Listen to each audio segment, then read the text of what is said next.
Thank you, Betsy. 3, 2, 1. Welcome in. Apparently, Sipple has a close personal relationship with the Zoom, the recording now in progress voice. Which I don't think anybody listening can actually hear. No, nobody can actually hear that. If you've used Thank you, Zoom Betsy. in recent weeks and recorded something, you get a voice that says, "This is being recorded." And it sounds like one of those voices on like a navigation app. So on that note, welcome in. Husker Extra Podcast, number 194. We're closing in on a milestone here. I'm Chris. There's Parker. There's Steve. It's 1:42 p.m. Friday, June 11th, 2021. I need to give a quick shout out to Mrs. Baz. It's our 11th wedding anniversary today. She's currently in the Big other number room. 11. Big number 11. So shout out to Megan. She's in the other room with our lovely son Palmer right now. It's amazing anytime I hear somebody make it 11 years. Oh, I was shocked we made it more than like 2 Yeah. with the way I act. So Yeah, no kidding. seriously.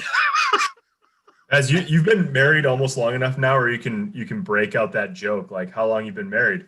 11 years, 7 of the best years of my life. There it is. That's good. Parker. There it is.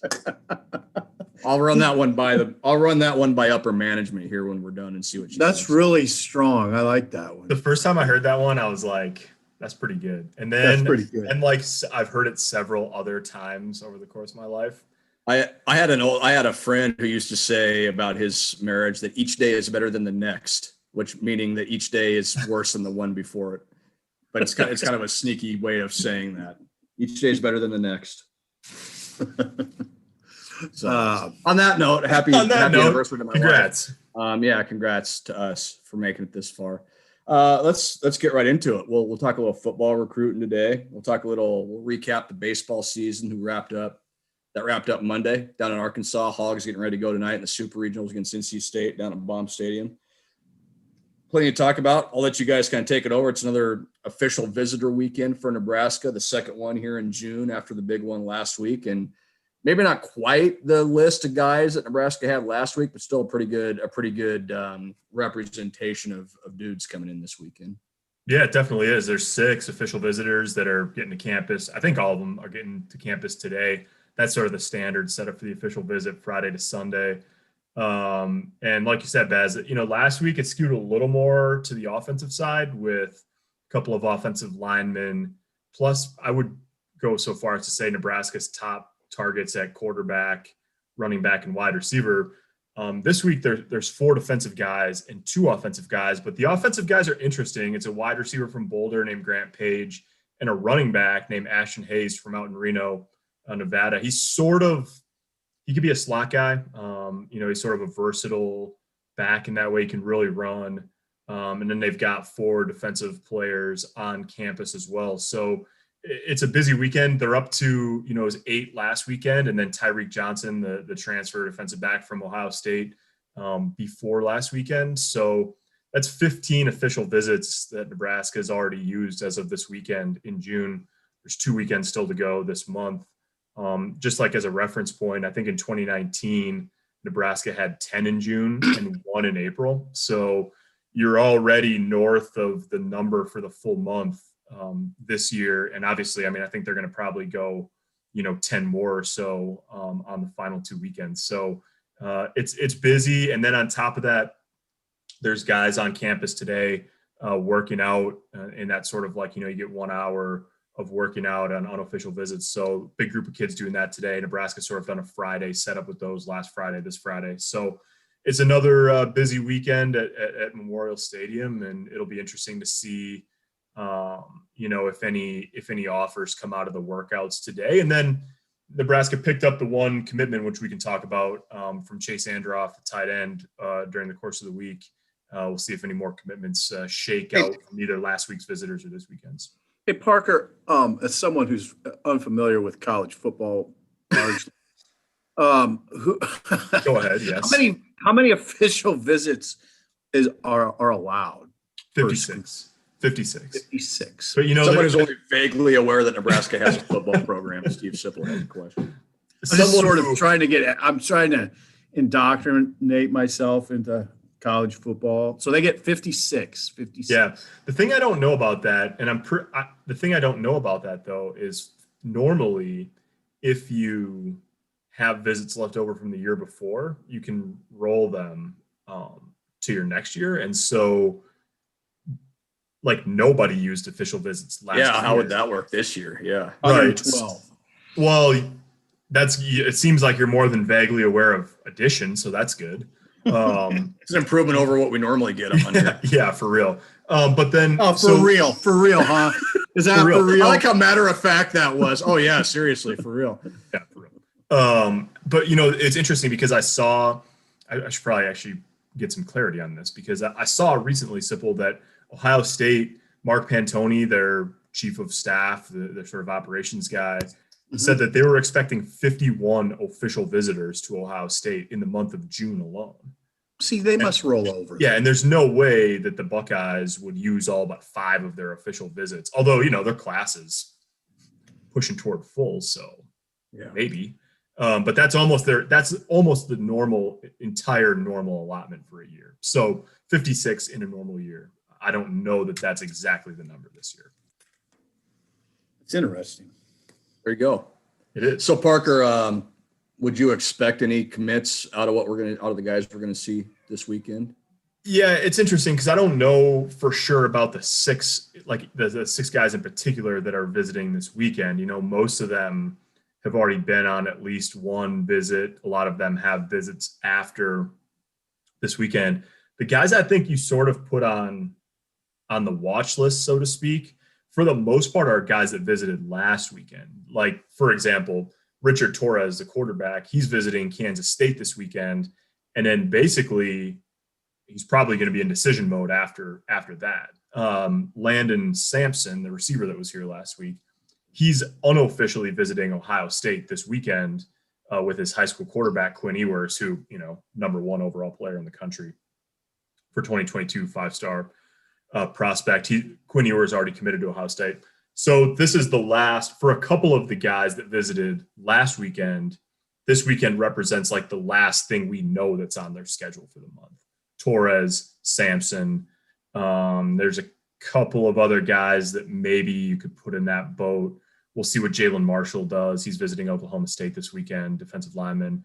So there's some guys from last week's group as that, this is sort of could sort of transition to decision mode after this weekend. But in terms of the guys that are visiting this weekend, I don't know if there's a guy that you would say is like a candidate to be a right away commit. I mean, I know that Nebraska is really high on Tyler Martin, the linebacker from Massachusetts. He decommitted from Michigan back in January. I'm not sure if he's got other visits lined up after this. So maybe a guy to keep an eye on there. And then actually Ashton Hayes, the running back, took an official last week, has Nebraska this week, and those seem to be the 2 main schools in contention for him. So there's some guys to watch, but I would say if you're looking for commitments on Sunday, Monday, Tuesday, it's just as likely to come from last week's batch as this week's. Hey, Baz is kind of an old guy, Parker, so he'd be interested in this Dom Raiola picture of Dominic Raiola, former All-American center at Nebraska, 2000 Remington Award winner, has a kid, Dylan Raiola, who just got an offer from Georgia. Baz, he's a quarterback. Dominic Raiola's son is getting college offers, huh? Yeah. How about Dominic? He just finished his I remember freshman year of Dominic. high school. Yeah, What do you remember about Dominic? What do you remember about Dominic? I remember that he was a badass who Yeah.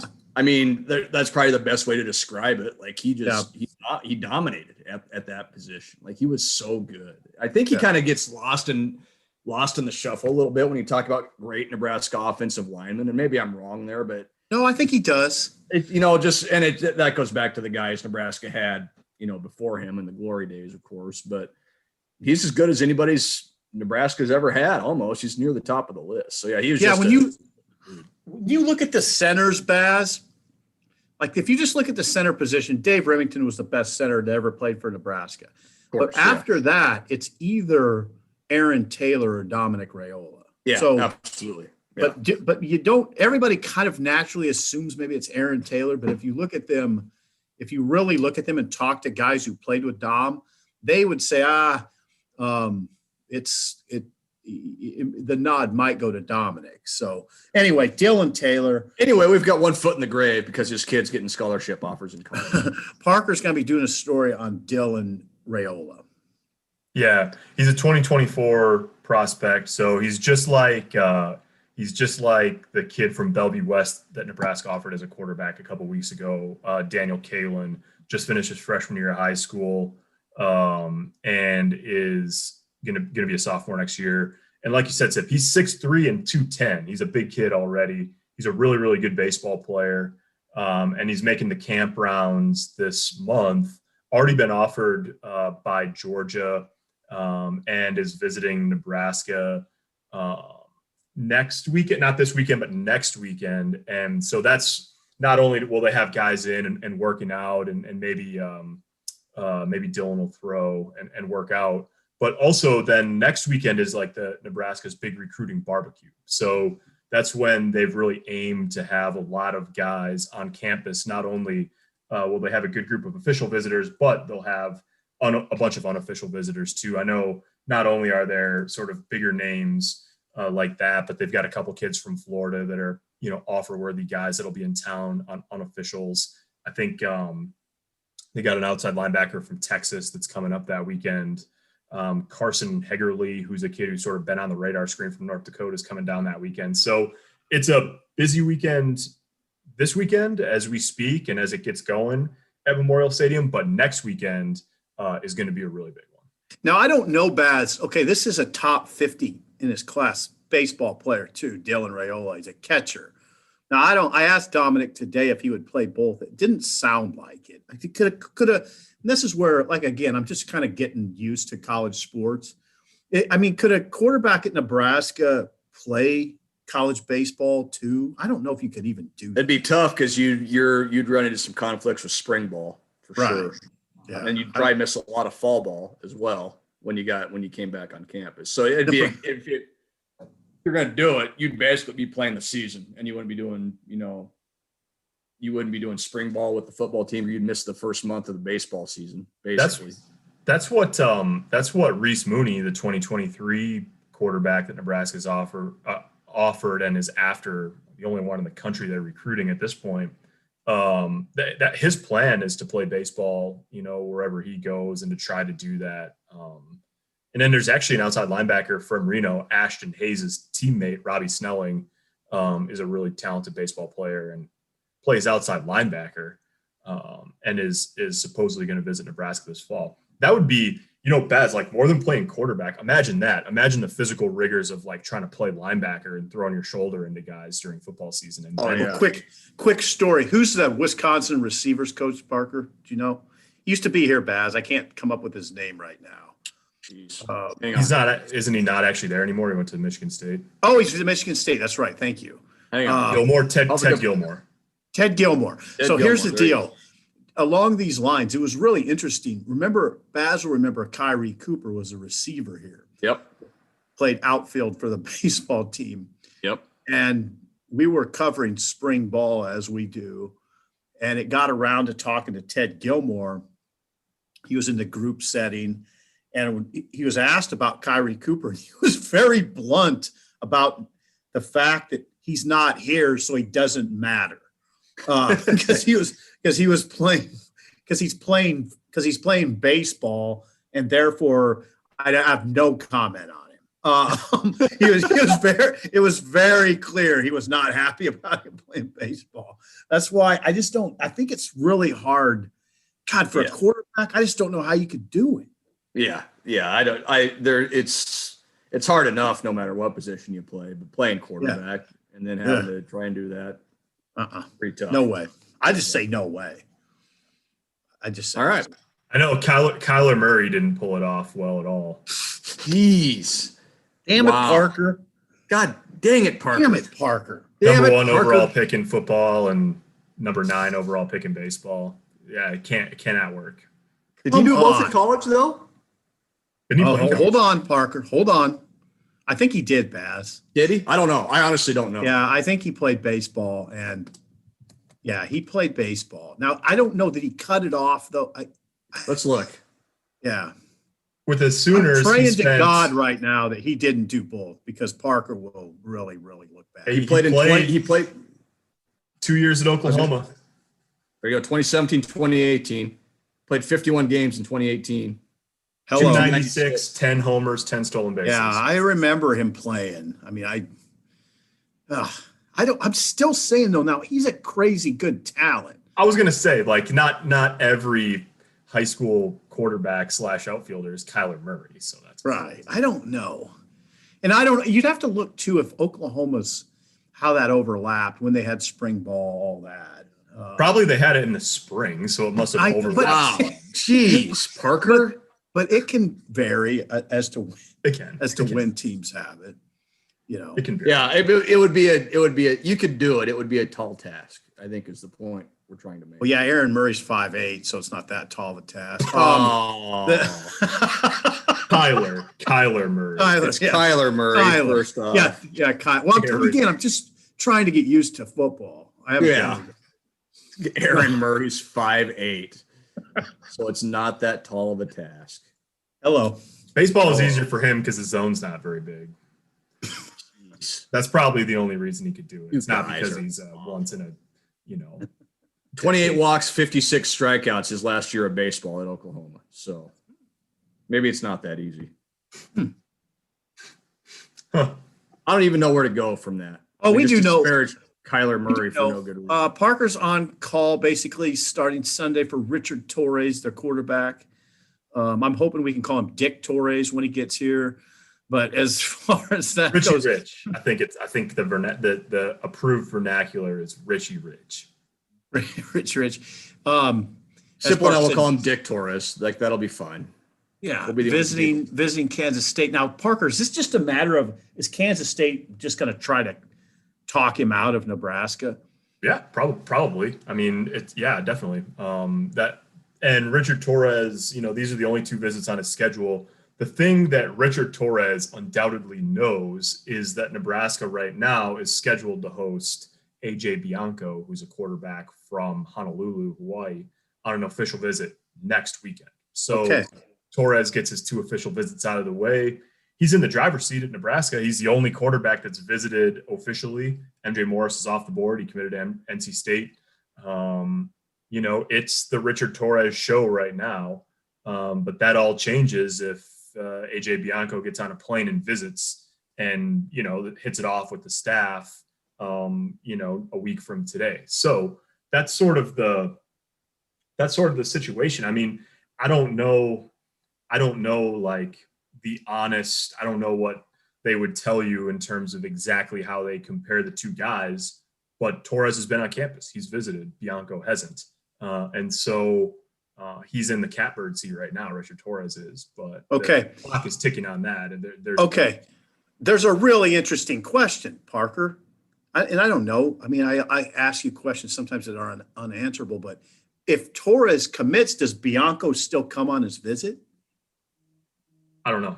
I doubt it. Nebraska hasn't taken 2 quarterbacks in a class under Frost and Mario Verduzco, the quarterback's coach. They added Noah Vedral as a transfer in addition to taking, is that Luke McCaffrey, I think, in the what would have been the 19 class. But they've not taken 2. Well. Yeah. They both played at Nebraska. They both played at Nebraska for a time. Yeah. And so it's going to be, I don't think so, Sipple. Now, time will tell. But if Torres commits, I think he's their guy. I think he's their guy, and they won't look back after that. And so that'd be my guess. So Bianco's probably is Bianco just sitting back waiting to see what Torres does too? Yes and no. I mean, I think Bianco, the last I heard was he was out on the West Coast. He was doing the camp swing out there, trying to get noticed by other schools too. I mean, think about all the challenges recruits have had over the past year plus in terms of, finding a way to play and get in front of, get tape even to coaches when with the pandemic and the dead period.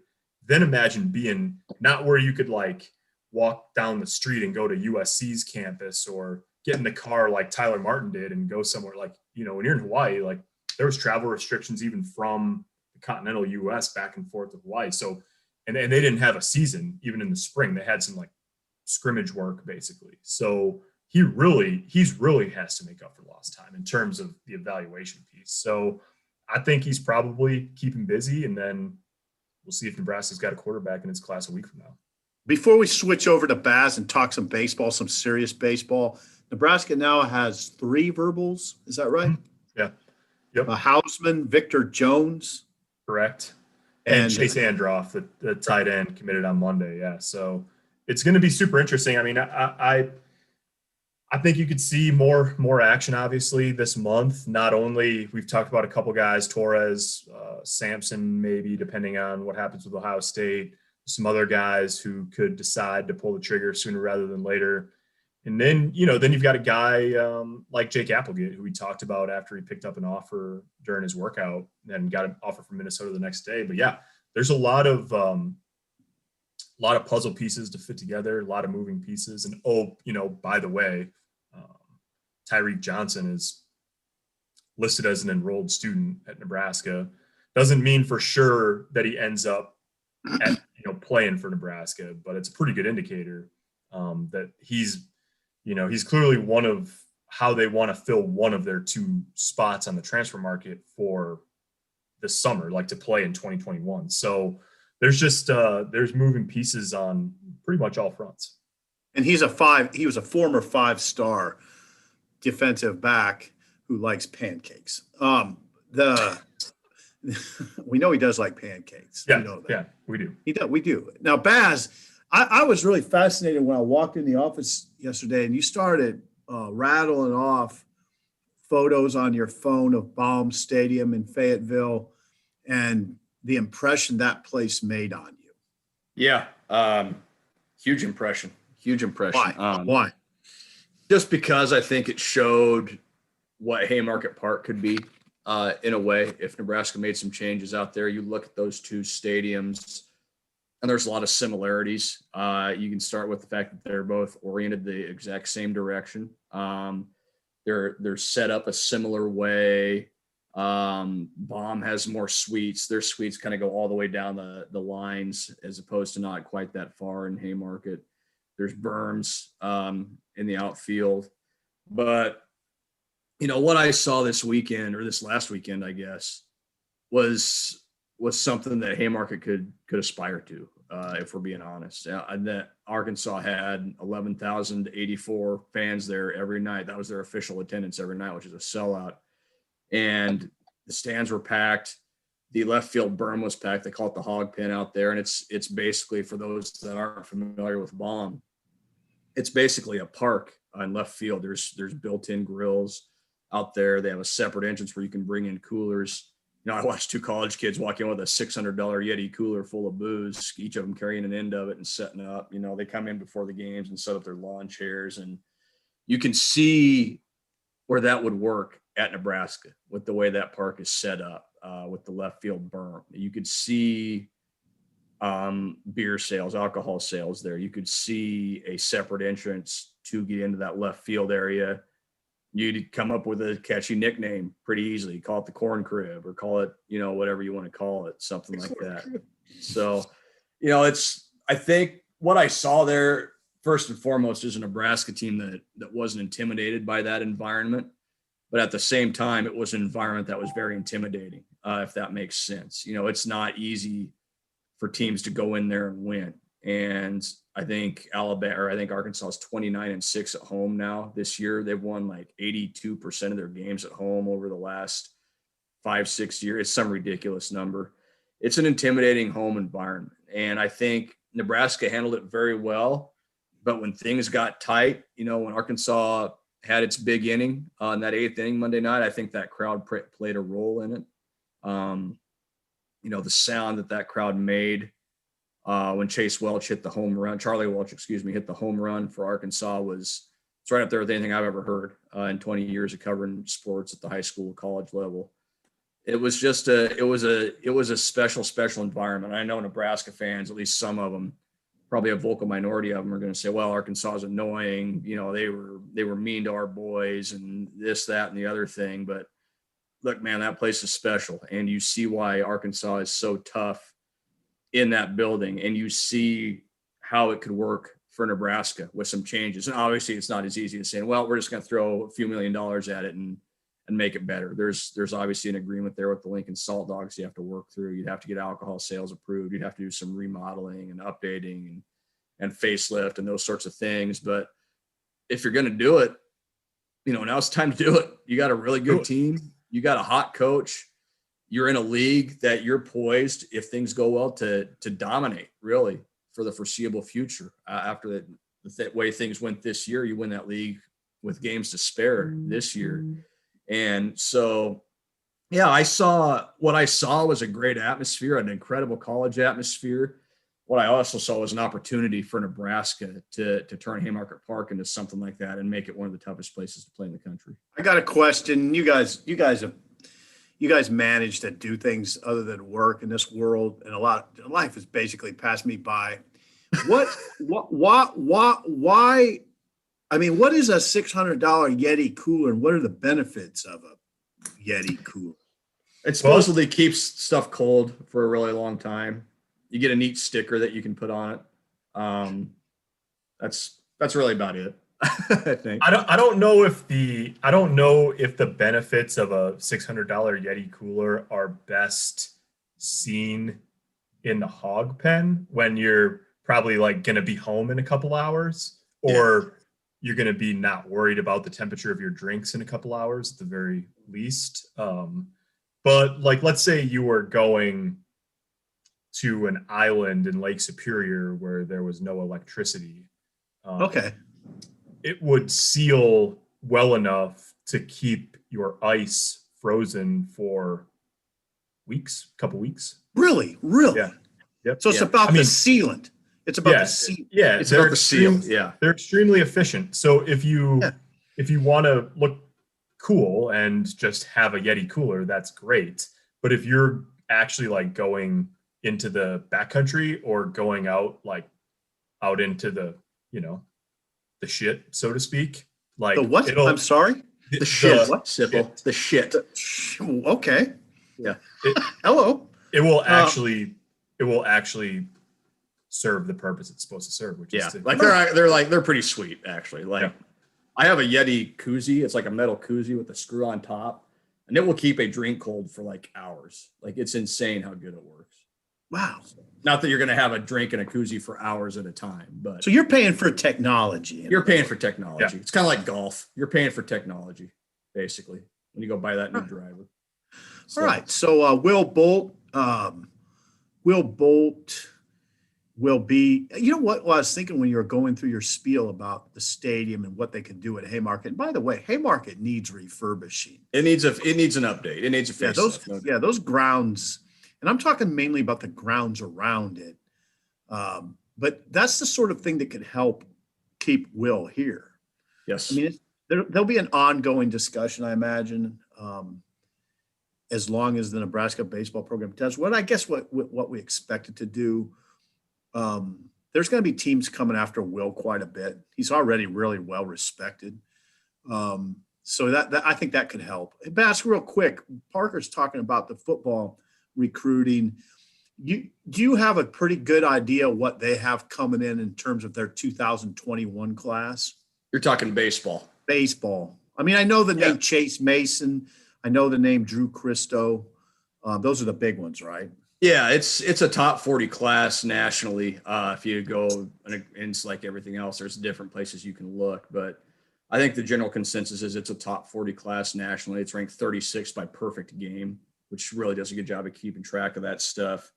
And you mentioned two of the big names, Chase Mason, the South Dakota Player of the Year, who's kind of that classic, like he's a slugger. He's a guy that when he hits the ball, it sounds different. He's one of those type of guys. Drew Christo, obviously a lot of folks in Nebraska are familiar with. Monty Christo's son, the pitcher from Elkhorn, who's probably going to be an MLB draft pick here next month. So it'll be interesting to see how highly he goes, how much money he gets, if it's enough to make him say, you know what, I'm going pro, or if Nebraska's going to have a real shot to get him to Lincoln, which if they do, then they have him for 3 years. So it's going to be real interesting to watch that play out. There's a kid named CJ Hood from Norris, who's got just nasty stuff as a high school kid, can get up to mid-90s on the gun, long, lanky guy.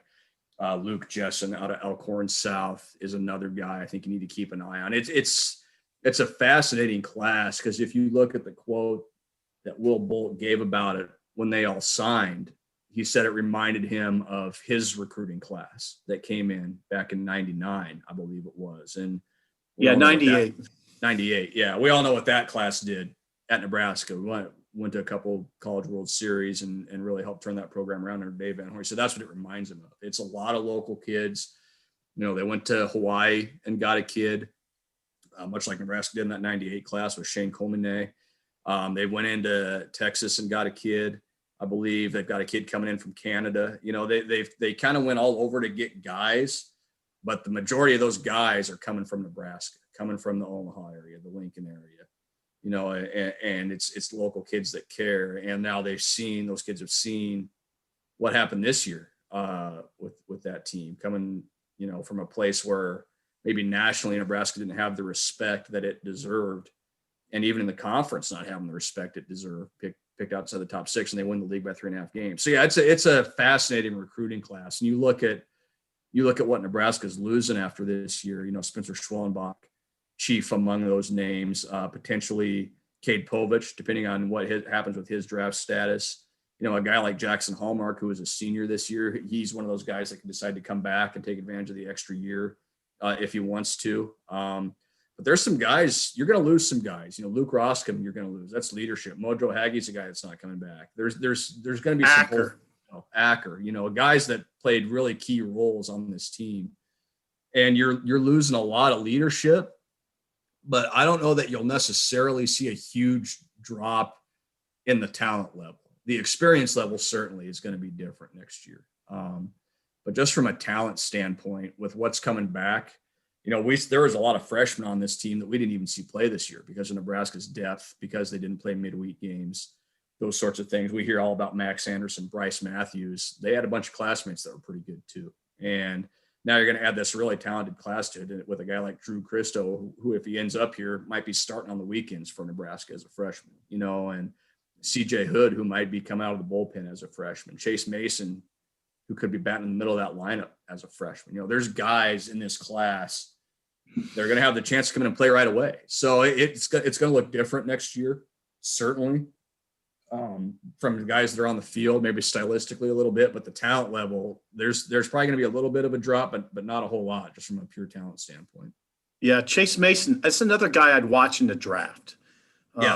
Somebody to keep an eye on, certainly. Yeah, he could go high enough. I know Will's a little concerned about that. That's something to watch. When is the draft, by the way? It's in July, mid-July. It's the same weekend as the All-Star game. Okay. July 11th, 12th. It's only 20 rounds this year. So you're not going to see as many guys picked as you would in a normal year, going back to 2019. But, yeah, Chase Mason's fascinating because he's had FBS football offers, too, as a quarterback. We were talking about guys who play football and baseball. Wyoming offered him as a quarterback. Some really good Fresno FCS. State did. Yeah, Fresno State. Yeah, some good FCS programs offered him as a quarterback. So, and he's kind of similar to the guy Nebraska was after in football recruiting from Kansas, is after, I guess, Darren Kanak, yeah. And that he's a freak athlete, runs track, is back running the 400 meters this year after an ACL tear during football season. He's one of those kids that's a freak athlete. And like I said, he's one of those guys where he went to a showcase last summer, a baseball showcase, and was absolutely hitting the cover off the ball and kind of making some scouts go, whoa, hello, look at this dude, 6'4", 215 already. He's a grown man already. So, yeah, that's a guy that if Nebraska gets him here, look out. And it's kind of the same with Drew Christo and a lot of those guys too. There's some potential if they're able to keep the majority of this class together and keep them and if they don't get drafted too high, ending up in Lincoln, you're going to have something there. It's interesting too, because we were talking about this the other day, Baz, the guys who you just started to see in terms of like pitching, like Kyle Perry, I thought, on Monday was really good. You could tell, and that's just getting back to it after Tommy John. So a full off season and all that. I mean, that's going to serve him well. And they've got other guys too in that boat where it's not just the incoming group and then the guys who played a big role this year that returned, but you've got a couple guys like that who take the next step in their recovery, and you think you might have a lot of production there too. Yeah, we forget Colby Gomez didn't pitch this year, and that's one of the best arms on that team. You're talking mid-90s stuff, was great as a freshman in 2019. And I couldn't help but think of him Monday night, when Nebraska needed to win that game and needed about one more arm out of the bullpen. How if they could have brought in Colby Gomez, maybe that game turns out a little differently. Who knows? Arkansas is really good, but yeah, they're going to have some guys back. Jake Munns, Kyle Perry, like you said, Cody Frank, Cam Wynn, potentially Cade Povich. Like I said, you'll lose Chance Roach. You'll lose a couple other guys, Max Schreiber. But by and large, you're going to return a lot of high leverage arms next year to add in with those freshmen. So pitching wise, you probably feel pretty good. You're going to be really good up the middle on defense. You're going to return your catcher in Griffin Everett. You're going to return Bryce Matthews, your second baseman, who had an outstanding year as a freshman and has the talent that it's tangible. You can see it with him. Yeah. Who's the shortstop? Who's going to play shortstop? See, that's the question. Do you move Bryce Matthews over there? Because he played third base at the regional and looked pretty good over there too. So he's a guy you can move around. And you can put him at short. You can put Cam Chick at second base. Chick will be back next year. Oh yeah, Chick is a bat too. Yeah, he's a bat, and he made probably Nebraska's two best defensive plays this year. One in the outfield at Michigan State, and one in the infield against Arkansas when he dove and stabbed a hot shot up the middle. So you're going to be good up the middle on defense, which you always have to be in baseball. It's kind of one of the old axioms. There's some spots where you need to replace guys. Roscom at first base is going to need replacing. Who knows who else? Potentially Hallmark in the outfield. Mojo Hagee in the outfield, who had a great glove out there. There's Joe Acker in the outfield as well. Your whole outfield's going to look new next year. But again, there's guys that sat there this year and couldn't play because there was no midweek games and no non-conference games that will be ready to step into those roles. So it's going to be really interesting, I think, come fall ball to see what it looks like, to see what they roll out there. And then, of course, when the season gets here in February, early March, they've got a chance, I think, to back this season up with another good season. So it's going to be interesting to watch. Yeah. I think people are sort of excited already. They should be. And like I said, Nebraska's poised to, and I hate to use this word because it carries weight, but they're poised to dominate the Big Ten, kind of like people thought they might when they first came into the league, from the Big 12. You thought, baseball, Nebraska's going to walk all over that league. I think Eric Bakich would have something to say about that. He would. Yeah. And so would the Indiana Hoosiers, so did the Iowa Hawkeyes. It's not like it's going to be a walkover or anything like that, but Nebraska's in the conversation. And, Darren Erstad did a good job, but it wasn't every year where you said, oh yeah, Nebraska's going to be in the mix this year to win this league. And it feels different under Will Bolt. I think, and he used the word, and I'll continue to repeat it. It's tangible. You can see it with these guys, and there's momentum there. And doing what they did this last weekend, even though you lose, it shows you, what you had this year outside of your conference. We found out they were pretty good in their conference. We also found out they were pretty good on a national scale too. So yeah, it won't be easy. I think the Big Ten just continues to get better in baseball every year. This year's regional showing aside, outside of Nebraska, of course, but it's not going to be easy. But Nebraska's going to be in the mix to win that Big Ten title every year. And there's going to be years where it's like this year where they might dominate it and win it with a week. Well, hold on now. There's one other tangible thing to address. Numbers. Eric Bakich is making $806,000 annually with a maximum bonus of $120,000. Will Bolt's making $300,000 with a. He will be making more than that next year. I would be willing to. A maximum bonus of $120,000. That gap's going to close, right? Would close significantly, I would think. I don't know what Bill Moose. Yeah, I don't think Will Bolt's getting a $500,000 raise in the offseason or anything like that, but he's going to be making more than $300,000 next year. I would be. I wonder if he'll become the second highest paid. Now the gap after Bakich is huge. After Bakich, I'll have you guess this. Who's the second highest paid baseball coach in the Big Ten? Oh boy, I would probably say Tracy Smith at Indiana if I had to guess. Well, now wait a second. He went to Arizona State. Or not, sorry, yeah. That's the old Indiana coach. The Indiana coach. I'll say the Indiana. He's getting paid now. Yeah. No, well, no, he got fired, so he ain't getting paid anymore. Yeah, the second highest paid coach is Rick Heller. Oh, in Iowa. The gap. Yeah, at Iowa. The gap is really large. He's making $376. So it's a big gap. I don't know if you'd make Will Bolt the second highest paid coach. You might. Isn't Bakich like he's at like 400 base, right? And then he's got some other guarantees that get him to like something. You know, there was a website that listed all the 220 salaries, and I thought that it seemed like that was his base. Now remember, they got within a game of winning it all in 2019. Yeah. So yeah, he made a legitimate 800,000 with bonus potential, and that's what you'd have to pay a coach who makes it to the CWS final. I almost think you have to pay him that at that point. Yeah. Well, that's the. And if you want to keep him around in the Big Ten, you better pay him that much, or he'll go somewhere south where he can get paid. Yeah, the LSU coach was making well north of $1 million. Oh yeah. And there's a few others in the SEC that make $1 million or more. Yeah, it's a different game in the SEC. We all know that, but they care about that. Well, I mean, it just means more. It just means more. Is all I'm trying to say. Simple. No, I would love to be a fly on the wall at that meeting when Will Bolt walks into Bill Moose's office, next week or whenever they have that meeting, and just to be in there and listen to what Will Bolt might ask for, when it comes to potential improvements at Haymarket Park, what they talk about for salary, things like that, because Will Bolt's in a position of power right now, and he's got that cachet, I think, to maybe ask for some things, whether that's a renovated locker room or whatever it may be. So assistant salaries, assistant salary pool, recruiting budget, things like that. There's a lot of stuff to be sorted out there. So it'll be interesting a couple months from now when that's all kind of sorted out, what it looks like. It's interesting because there's no doubt you could watch it. It's a great word that Will Bolt used, tangible.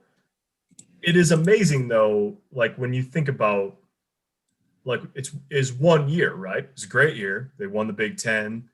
It was a weird year, league only schedule. You go to a regional and push Arkansas and all that.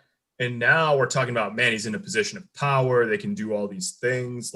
It's just a little bit of a preview, I guess, of what this fan base is going to do and the way people are going to react if, Scott Frost or Fred Hoiberg in particular get their programs going. I mean, it's amazing how quickly we got to this point where it's treated as a sure thing. This is definitely going to work.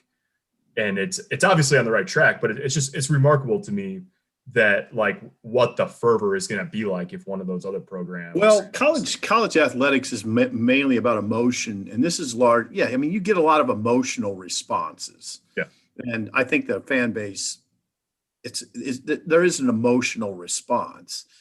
Nebraska men's athletics has had so few examples of success that fans just wrap their arms around this, and they don't want to let go of it.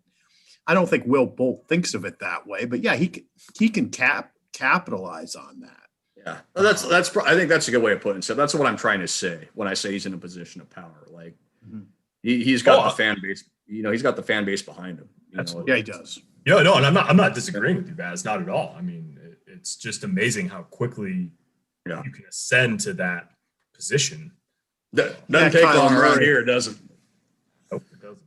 No, and it's look, if Fred gets it going this winter with that's a whole other topic, but with what Fred's got coming in and got coming back and the type of recruits they've had on campus already this June, they get that thing going with full crowds again in a premier conference, then look out. And then all of a sudden, you're dragging the men's athletics in this department, kind of back into the spotlight. And so, there's opportunities there, and baseball kind of showed the way, I think, a little bit with that. If you get the right combination of coaching, the right combination of attitude, and a few breaks, you see what can happen, and it can happen pretty easily. So, Yeah, it's an interesting time, certainly for baseball and for the athletic department as a whole.